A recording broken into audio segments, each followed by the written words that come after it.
ٹوپیاں زمیں بوس ہو جائیں گی. پڑھیے.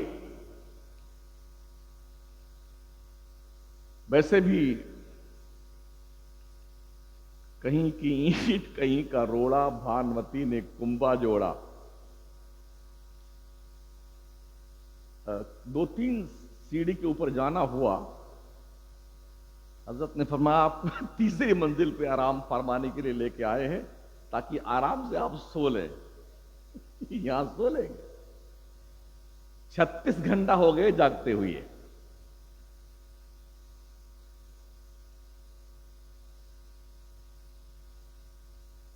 اتنے سوراخ ہے دیوار میں، تھوک تھوک کر کے اس دیوار کا ستیہ ناش کر رکھا ہے لوگوں. کچھ جنات پان کھانے آتے ہیں یہاں پر. بڑے ادب سے میں اساتذہ سے گزارش کروں گا، خدا کے لیے پہلے آپ پان پوڑی بیڑی سگریٹ کھانا پینا بند کیجئے، تب آپ کے کردار کا اثر ان بچوں پہ مرتب ہوگا.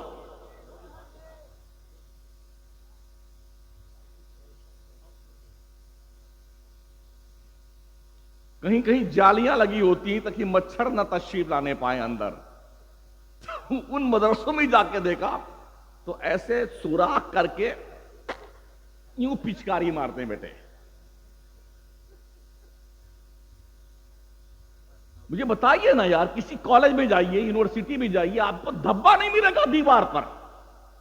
اور جس قوم میں الطہارۃ نصف الایمان کا پیغام مصطفیٰ نے دیا ہو، جس قوم میں بچوں کو پڑھانے والے داعیان دین یہ حدیث پڑھتے پڑھاتے لکھتے لکھاتے زبانیں جو ہے ماشاءاللہ ایک دم فری ہو چکی ہیں، کاغذ بھی کلین ہو گیا، قلم بھی منڈا ہو گیا ہے، ان کے مدرسوں میں تو جائیے تو حضرت کے بارگاہ میں اتنا بڑا اگلدان تشریف رکھتا ہے. یعنی ہر دم پان کھایا ہی رہتے. بھائی صاحب خدا کے لیے رحم کرو بندوں پہ.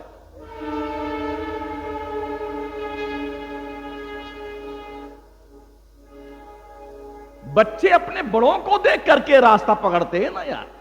رب نے یوں ہی تھوڑی فرمایا یا ایھا الذین آمنوا اتقوا اللہ وکونوا مع الصادقین. ایمان والو اللہ سے ڈرو، سچوں کے ساتھی بنو.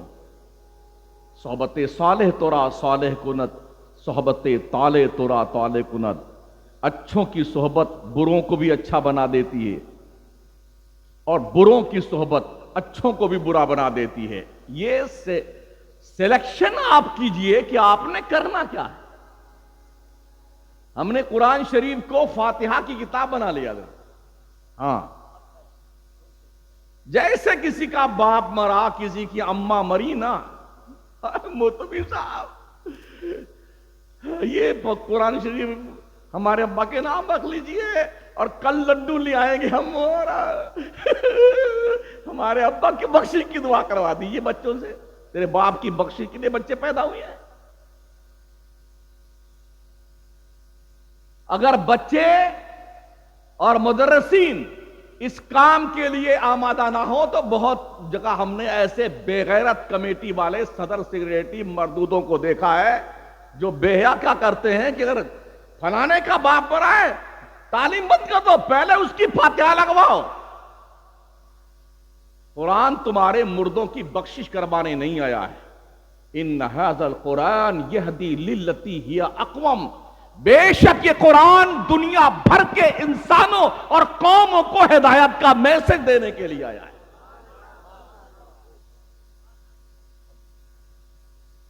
اس دوستان محترم نے اس کو لکھ لکھ کے تعویذ، ہاں اس کو دھو کے پی لیجئے گا، تمہاری پیٹ کا مرض ٹھیک ہو جائے گا، تمہارا سر کا درد ٹھیک ہو جائے گا. خدا نہ کرے آپ مریض ہو جائیں، کسی ڈاکٹر کے پاس جائیں، MBBS MD کے پاس، تو ڈاکٹر آپ کو اپنے لیٹر پیڈ پہ نسخہ لکھ کے دے، یہ صبح دوا کھانی ہے، یہ دوپہر کو ایک نہار منہ ایک ناشتے کے بعد، یہ سوتے وقت کھا لینی ہے، یہ شام میں کھا لینی ہے. آپ اس نسخے کو لائیے، ایک بڑھیا سا برتن لیجئے اور بڑھیا صاف پانی لیجئے، دھل کر کے اسی نسخے کو صبح بھی پیجئے، شام کو پیجئے، دوپہر کو پیجئے، ٹھیک ہو جائیں گے.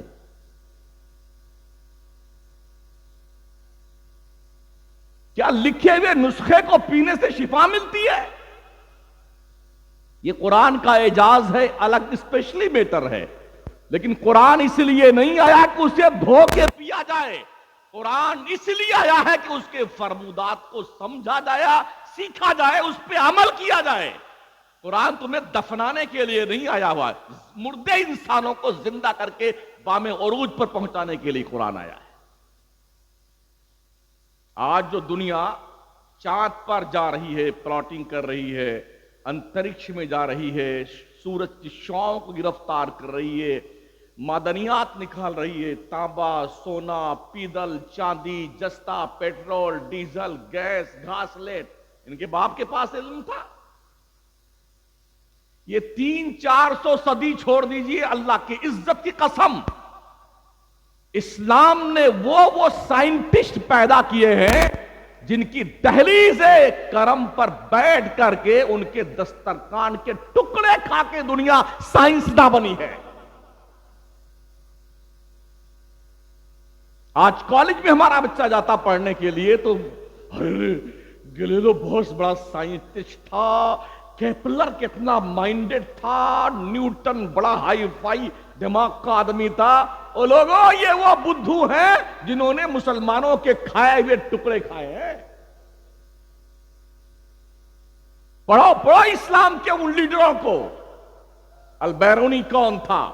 ابن حیثم کون تھا؟ خوارزمی کون تھا؟ فارابی کون تھا؟ ابن سینا کون تھا؟ پڑھو ماضی قریب کی اس ہستی کو، امام احمد رضا کو۔ کون تھا امام احمد رضا؟ جس نے تقریباً 107 علم و فن پر 1400 کتابیں لکھ چھوڑی ہیں۔ آج تک اہل علم محو حیرت ہے، رب نے اپنے قدرت کے خزانے سے ایسا انمول ہیرا ہمیں اور آپ کو دیا۔ ہم پڑھتے کہاں ہیں؟ اگر 4 بچے کسی کے پیدا ہو گئے، ایک بہت خوبصورت ہے، تو دونوں میاں بیوی اس کو کھلاتے انشاءاللہ اسے ڈاکٹر صاحب بنائیں گے۔ دوسرا اس سے تھوڑا ہلکا پھلکا پیدا ہوا، انشاءاللہ اسے انجینئر بنائیں گے۔ تیسرا پیدا ہوا، اس سے تھوڑا کالا پیلا تھا، انشاءاللہ اسے لائر بنائیں گے۔ چوتھا تھوڑا کالا کلوٹا پیدا ہو گیا، یا تھوڑا آڑا تیڑا پیدا ہوا، تھوڑا مند بدھی کا تھا، ایک چھوٹی آنکھ تھی ایک بڑی تھی، انشاءاللہ اسے حافظ جی بنائیں گے۔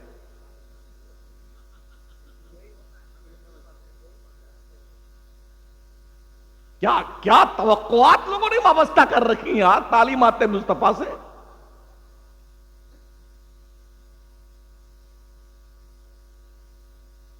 پھر ہم نے یہ بھی دیکھا ہے، جب اس بچے کو پڑھنے کے لیے بھیجنا ہوتا ہے نا، ماں 4 بجے جاگتی ہے، گڈو کی اماں۔ یہاں کوئی گڈو تو نہیں ہے؟ ہوں گے بھی، کیا میرا بگاڑ لیں گے؟ ماں 4 بجے جاگتی صبح میں، نہلانا، دھلانا، خوشبو لگانا، چکا چک بنانا، بڑھیا سے بشرٹ، ٹائی، پینٹ، شوز، ہاں، اور سرما ارما لگا کر کے، اور پھر دیسی گھی کا پراٹھا، آملیٹ، چاکلیٹ اور پلس پیسہ اس میں، بیٹے یہ کھا لینا، مدرسے میں پیسہ کا استعمال کر لینا۔ اب اس کے بعد وہ گڈو کے پاپا کو جگاتی جو سو رہے ہوتے ہیں، ارے اٹھیے نا، ارے ٹائم ہوا جا رہا ہے۔ وہیں اٹھتا ہے، آنکھیں میچتا ہوا، بھر سے موٹر سائیکل اٹھا، بیٹا جا کر کے بچے کو سی آف کر کے آ گیا مدرسے گیٹ کے، اسکوٹ کے گیٹ پہ۔ اور جب مدرسے کے بچے کی باری آتی ہے، نہ کرتا اس کا ڈھنگ کا حضرت، نہ پجامہ ٹھیک ہے اس کا، جوتا بھی پھٹا ہوا، اور یہ سن قرآن کا 4 برس پہلے کا تشریف لے گیا، 4 برس بعد کا پھٹ گیا، اور یہ دونوں نلی چالو ہے، یوں کرتا ہے تو پورا آرا روڈ بن جاتا ہے آستین۔ پھر بھی 2 تھپڑ ماں اسے مار دیا، مولوی صاحب کا دماغ کھا کے 2 گھنٹہ کے آ جا، چل فرصت ملی اب میں بیٹھ کے موبائل تو دیکھیں گی۔ او ہوا کی بیٹیوں، تمہارا بھیجا کر خراب ہو گیا ہے، اس کا علاج کروا لو۔ تمہاری گودوں میں پروان چڑھنے والے بچے 18 پارے کے حافظ بن کے پیدا ہوئے۔ شیخ عبد القادر جیلانی کو کون نہیں جانتا ہے؟ ماں کے پیٹ سے 18 پارے کے حافظ بن کے پیدا ہوئے۔ قطب الدین بختیار کاکی کو کون نہیں جانتا ہے؟ ماں کے پیٹ سے 14 پارے کے حافظ بن کے پیدا ہوئے۔ جب قاضی حمید الدین رسم بسم اللہ خوانی کرنے کے لیے آئے، پڑھانا شروع کیا علی با کی تختی سے، کہا نہیں یہاں سے نہیں، کہا پھر کہاں سے؟ الحمد سے شروع کیا اور 14 پارہ زبانی ایک بیٹھک میں پہلی درسگاہ بھی سنایا۔ پوچھا بیٹے کہاں پڑھا ہے؟ کہا میری ماں 14 پارہ کی حافظہ تھی، جب وہ پڑھتی تھی میں پیٹ میں سنتا رہتا تھا، میں نے سن کر کے پیٹ میں 14 پارے یاد کیے ہیں۔ یہی جواب سرکار غوث پاک نے بھی دیا تھا کہ میری ماں 18 پارہ کی حافظہ تھی، جب تک وہ 18 پارہ پڑھ نہیں لیتی تھی بستر پہ نہیں جاتی تھی، میں نے ماں کے پیٹ میں رہتے ہوئے 18 پارے یاد کیے۔ آج تو سائنس بھی اس بات کو ویریفائی کرتی ہے کہ ماں کی ایکٹیویٹیز کا اثر بچوں کی صحت پہ مرتب ہوتا ہے۔ یوں نہیں مانتے ہیں آپ؟ اگزامپل پیش کروں، بالکل 7 مہینے 8 مہینے 9 مہینے کا بچہ، آپ جس کو بیٹھنا آتا ہو بٹھا دیجئے اس کو اور میوزک چالو کیجئے، اس میوزک کے دھن پر آپ اسے غور کیجئے، وہ یوں یوں کرتا ہے۔ کہاں سیکھا اس نے؟ کہاں سیکھا یہ؟ پورا دن پوری رات موبائل کی دادی اماں، ان گڈو کی اماں کے ہاتھ میں رہتا ہے، ناچ دیکھنا، گانے سننا، فلم دنیا کے نچنیوں کی ننگی تصویریں دیکھنا، بے حیا لوگوں کے اداکاروں اور کلچروں کو پڑھنا اور دیکھنا اور سننا۔ اگر ایسے گود میں پروان چڑھنے والے بچے نچنیے، گویے، گنڈے، موالی نہیں بنیں گے تو کیا عبد القادر جیلانی بنیں گے؟ سب سے پہلی یونیورسٹی بچوں کے لیے ماں کی گود ہوتی ہے۔ اس لیے او قوم کی بچیوں، ماں بہنوں، اپنی گود پاکیزہ کر لو۔ آج بہت ضرورت ہے اس ملت کو، بھلے عبد القادر جیلانی نہ ہو، غلام عبد القادر جیلانی تو ہو۔ پڑھاؤ اپنے بچوں کو۔ کل تک ہمارے اساتذہ پڑھاتے تھے بچوں کو، ان کی یہ سوچ ہوتی تھی درخت اپنے پھل سے پہچانا جاتا ہے۔ بچہ جب پڑھ کے کہیں جاتا تھا تو لوگ کہتے تھے یار یہ اس کا استاد کتنا اچھا ہوگا۔ اللہ ماشاءاللہ آج کی تاریخ میں حالات یہ ہیں، استاد صاحب جو ہے نا وہ بچوں کو مار مار کے 10-5 روپے بیچارہ پاتا ہے نا گھر سے، یار پان لے کے آ جا، یا سموسا لے کے آ جا، وہ گھر سے لایا تھا خود کھانے کے لیے، حضرت ہی کھا گئے۔ میں مشاہدہ پیش کرتا ہوں، میں کرنٹ ایشوز پہ گفتگو کرتا ہوں۔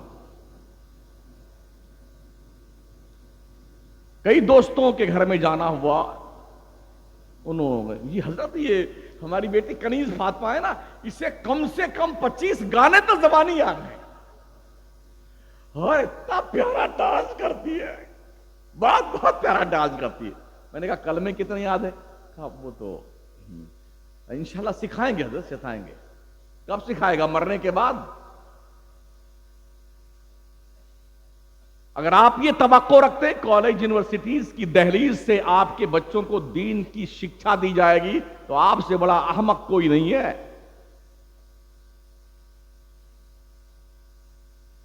ابھی ایک اقتباس میں پڑھ رہا تھا، ایک یونیورسٹی میں ایک لیڈی پڑھانے کے لیے آئی، وہ بھی کیا دینیات کا سبجیکٹ پڑھانے کے لیے، عیسائی تھی۔ پہلے دن انٹر کیا اس نے کلاس روم میں، تو بچے زیادہ مسلمان تھے، اس نے کہا بچوں میں ایک عیسائی مذہب کی عورت ہوں، اسلام کی کٹر دشمن ہوں اور مسلمانوں کی، مگر یہ میرا پیشہ ہے، میں تمہیں دینیات کی تعلیم دینے آئی ہوں۔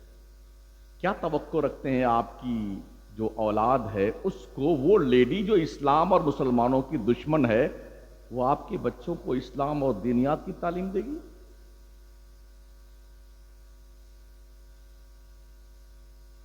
ایک ویڈیو بھی دیکھی ہم نے، کچھ اسٹوڈنٹ اسکول کالج کے تھے جو مصر گئے اور فرعونِ مصر کو دیکھنے کے لیے ان کے شوق تھے۔ فرعون کی ڈیڈ باڈی کے پاس پہنچے مصر کے میوزیم میں تو وہ مسلمانوں کے بچے وہاں فاتحہ پڑھ رہے تھے۔ جس قوم کے بچوں کو یہ پتہ نہ ہو فاتحہ کہاں پڑھی جاتی ہے، اس قوم کا کیا مستقبل ہوگا یارو؟ سوچیے اور 100 بار سوچیے۔ اور ہاں، ادب کے ساتھ اساتذہ سے ہم نے دیکھا ہے کانوینٹ اسکولوں میں جب بچے پرویش کرتے ہیں نا، ایڈمیشن لینے آتے ہیں تو خوبصورت لڑکیاں ابھی غیر شادی شدہ اچھے کپڑے پہن کر کے سج دھج کر کے چاکلیٹ کی ٹرے لے کے کھڑی رہتی ہیں، ویلکم مائی سن، ویلکم مائی سن، پیار کرتی ہیں بچوں کو گود میں لے کے، انہیں بوسے دیتی ہیں، چاکلیٹ دیتی ہیں، بچہ خوشی خوشی کلاس روم میں انٹر کرتا ہے۔ اور ہمارے یہاں مدرسوں میں یہاں صبح جب سلام کے لیے لائن لگے گی نا، 4-5 لائن لگ گئی بچوں کی، مدرسین بھی کھڑے ہو جاتے ہیں تو 2 یا 1 مدرس ڈنڈا لے کے ادھر کھڑا گھومتا رہے گا۔ اب کوئی بچہ آیا نا سلام کے شروع ہونے کے بعد میں یا آدھا سلام ہونے کے بعد، اے خبیث ادھر چل، ابھی تیری خیریت لیتا ہوں۔ سلام ہوئی نہیں اس سے پہلے اس بیچارے کا پیشاب اتر جاتا ہے۔ سلام ہونے کے بعد تیری لے مار، اور دیر میں آؤ۔ او لوگو، رحم کرو ان بچوں پر، یہ کم از کم اپنی گلی ڈنڈا گالی گلوچ گلی کوچا چھوڑ کے اللہ رسول کے گھر میں تو آ رہے ہیں یار، انہیں کچھ سکھاؤ، آپ ان سے پیار سے پیش آؤ۔ آپ یہ بھی کہہ سکتے نا، آئندہ بیٹے اس بات کا دھیان رکھنا، روٹین میں سلام کا ٹائم یہ ہے اور آپ اس سے پہلے آ جایا کریں، وارننگ دیں ان کے گارجین کو آپ۔ لیکن ایسا نہیں ہوتا، اتنا مارتے ہیں۔ آپ ویڈیو سرچ کیجئے نا، ابھی سب کچھ ایک دم اوپن ہے۔ 1.5-2 سال کے بچے کو ایسا پکڑ لیتا ہے مدرس، مارتے مارتے مارتے مارتے پورا جسم لال کر دیتا ہے۔ کیا ہے یار؟ اگر بچے اس مدرسے کو بیت الضرب سمجھ لیں گے تو وہ کبھی نہیں پڑھنے آئیں گے۔ آپ پیار دیجئے نا۔ ہماری مسجدوں میں کیا ہوتا ہے، اگر کوئی بچہ آ کے پہلی صف میں کھڑا ہو گیا اور پیچھے سے کوئی بڑے حضرت تشریف لائے نا، چاہے مولانا ہو یا کوئی بھی ہو عام آدمی، تو اس کا کان پکڑ کے گھسیٹیں گے، اس کو دوسری صف میں کر دیں گے اور جناب وہ خود کھڑے ہو جائیں گے۔ تمہارے باپ کا گھر ہے یہ اللہ کا گھر ہے، اللہ کا، جس نے جہاں نیت باندھ لی ہے اس کو تم ہٹانے کا کوئی حق نہیں رکھتے ہو۔ پھر دوسرا آیا، دوسری صف پوری ہو گئی نا اور دوسری رکعت چل رہی ہے عشاء میں، تو دوسرے نے اس دوسری صف سے نکال کے اس کو تیسرے میں کر دیا بچے کو۔ اس طرح سے سارے بچے ڈھکیل کے آخر میں لاسٹ میں کر دیے جاتے ہیں۔ تو جب سارے بچے اکٹھے ہوتے ہیں تو کبڈی کھیلتے ہیں۔ یہ مسئلہ کہاں سے ہم نے نکال دیا کہ اگر بچے بیچ میں کھڑے ہو گئے تو قطع صف واقع ہو جائے گی؟ پھر ہمارے نبی نے کیوں تعلیم فرمائی، جب بچہ 7 سال کا ہو جائے تو اسے نماز کی تعلیم دی جائے؟ کیوں تعلیم فرمائی؟ کم از کم ہمیں بھی اتنا شعور ہونا چاہیے، اگر بچے ہمارے بغل میں کھڑے ہوئے ہیں، خدا نہ خواستہ کبھی بچے بھاگ گئے تو اتنا زیادہ جگہ تو ہوتی نہیں، تھوڑا اس طرف والا پیر پھیلا لے، تھوڑا ادھر والا پھیلا لے، جگہ ختم ہو گئی۔ لیکن جب وہ آپ کے بیچ میں رہیں گے نا تو وہ سیکھیں گے، اور بھاگ کے سب پیچھے چلے گئے نا تو کچھ نہیں سیکھیں گے۔ ترکی میں جا کے دیکھیے نا، باضابطہ امام صاحب کبھی کبھی جو ہے نا وہ مرغا بن جاتے ہیں اور عام بچے ان کی پیٹھ پہ سواری کرتے ہیں اور امام صاحب اس کو گھماتے ہیں پوری مسجد میں.